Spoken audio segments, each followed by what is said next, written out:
Kumusta mga kaibigan? Saka ito. Ipapakita ko kung paano gawing pribado ang iyong Facebook profile. Punta sa Facebook, click sa account, settings, privacy, settings, user settings, at dito piliin ang user settings.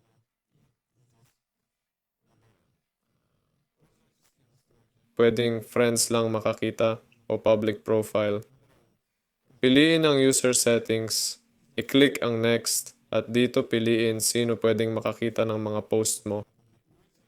Pwedeng piliin only me o next, yung mga post na nagawa mo na o stories.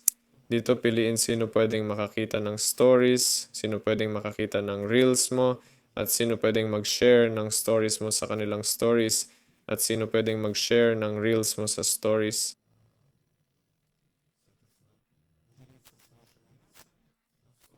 Pwede mong i-off lahat ito. Piliin sino makakakita ng profile info mo. Dito piliin sino makakakita ng public posts mo, sino makakakita ng followers mo. Tapos i-click ang save. Yun lang. Salamat sa panonood, mag-like at mag-subscribe sa channel. Ako si Govik, ingat kayo lahat at good luck. Paalam.